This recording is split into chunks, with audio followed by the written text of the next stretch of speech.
Shalom bien-aimés, shalom frères et sœurs, avec vous le frère Régis ce matin pour ce temps d'exhortation. Donc je prendrai Exode chapitre 1 et je lirai à partir du verset 15. Je lis la parole du Seigneur. Le roi d'Égypte parla aussi aux sages-femmes des Hébreux. L'une s'appelait Sifra et l'autre Poa. Il leur dit: quand vous aiderez les femmes des Hébreux à avoir leurs enfants et que vous regarderez sur le siège d'accouchement, si c'est un garçon, faites-le mourir. Si c'est une fille, laissez-la vivre. Mais les sages-femmes avaient la crainte de Dieu. Est-ce que tu peux dire la crainte de Dieu? Et elles ne firent pas ce que leur avait dit le roi d'Égypte. Et elles laissèrent vivre les enfants. Je lis le verset 20.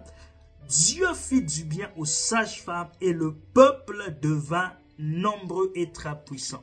Seigneur, merci pour ta parole. Seigneur, viens encore parler au travers de ma bouche pour bénir quelqu'un. Père, ô Dieu, viens encore libérer, papa, rendre claire la pensée que tu as mis dans mon cœur dans le nom puissant de Jésus-Christ. Amen. Frères et sœurs, ce matin, j'aimerais vous parler de quelque chose que possédaient ces sages-femmes.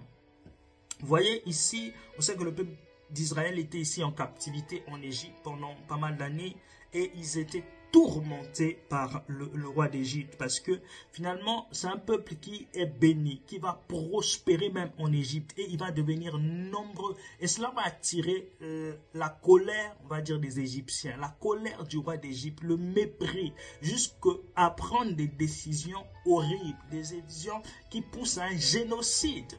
Voilà l'instruction que réellement le roi va dire à ses sages-femmes de faire pour détruire le peuple d'Israël, pour emmener le déclin des peuples d'Israël. Parce que pour se reproduire, on a bien besoin des hommes et des femmes.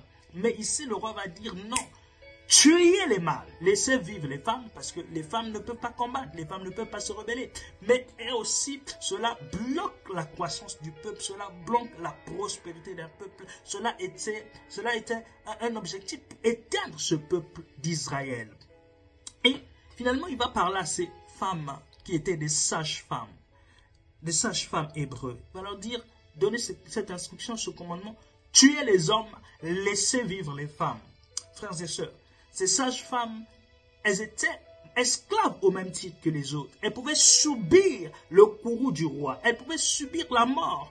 L'acte qu'elles ont posé pouvait les conduire à la mort. Parce que la Bible parle d'une chose. Il dit, mais les sages-femmes avaient la crainte de Dieu. Donc le roi était en train de parler à ces sages-femmes. Il attendait le génocide du peuple. Il attendait la destruction. Mais il ne savait pas que les sages-femmes avaient quelque chose de différent. Elles avaient ce qu'on appelle la crainte de Dieu. Elles craignaient Dieu plus que le roi. Or, elles avaient la crainte de Dieu. Elles avaient de l'admiration, de la révérence devant Dieu, plus que de la peur pour leur vie, plus que la peur que Pharaon pouvait les inspirer. Malgré la domination de Pharaon, malgré l'oppression de Pharaon, la crainte de Dieu les a poussés à choisir le chemin de Dieu plutôt que la peur, plutôt que l'oppression. Oh frères et sœurs, l'oppression peut te pousser à faire des choses. Ici, il s'agissait de leur mort. Il y avait l'oppression ici. Ils pouvaient mourir, ces femmes pouvaient mourir, elles pouvaient être détruites par Pharaon. Pharaon,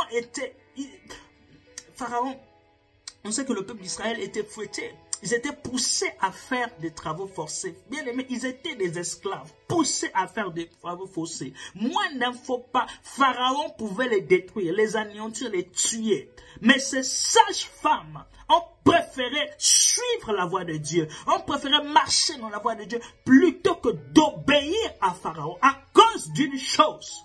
La Bible nous dit la crainte de Dieu. Ces femmes avaient la crainte de Dieu. Poussées par la crainte de Dieu, elles ont laissé vivre les enfants. Elles ont choisi Dieu plus que Pharaon. Vraiment te dire, frère, tu as besoin de la crainte de Dieu. Face au défi de l'ennemi, face à l'oppression, face à ces choses qui te poussent hors de la volonté de Dieu.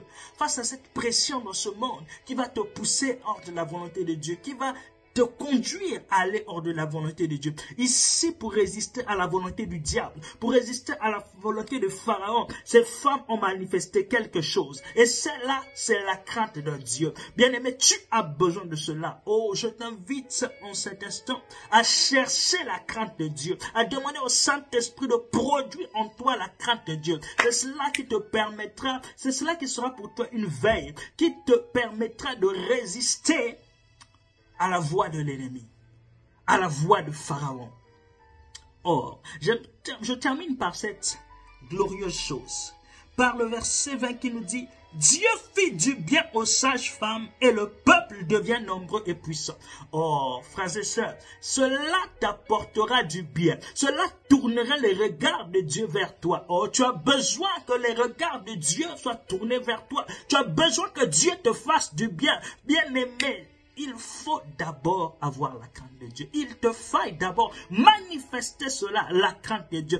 Si les sages femmes n'ont pas prié, elles n'ont pas jeûné. Elles ont fait juste une chose. Elles ont juste manifesté une attitude. Elles ont manifesté un état d'esprit qui s'appelle la crainte de Dieu. Et alors qu'elles ont manifesté ça, le regard de Dieu s'est tourné vers eux. La faveur de Dieu s'est tournée vers eux. J'aimerais te dire, Dieu va te faire du bien. Dieu va te faire du bien, mais il faille que tu manifestes d'abord quelque chose qui s'appelle ici la crainte de Dieu. Tu as besoin de cela. Et Dieu te fera du bien. Oh, mais Dieu ne les a pas fait seulement du bien. Dieu a fait du bien à tout le peuple. Le peuple devient puissant et prospère. Combien ta crainte peut impacter ton environnement? Alors que tu crains Dieu, alors que cette crainte t'amène à chercher Dieu, à respecter ses instructions, tu deviens un instrument de réveil et tu bénis ta maison, tu bénis ta famille, ton environnement, ton église, ta société. Oh, ma prière ce matin, c'est que Dieu suscite en toi une crainte. Seigneur, merci pour ta grâce. Je prie que tu suscites en nous la crainte au nom puissant de Jésus-Christ. Amen. C'est avec vous le frère Régis. Shalom.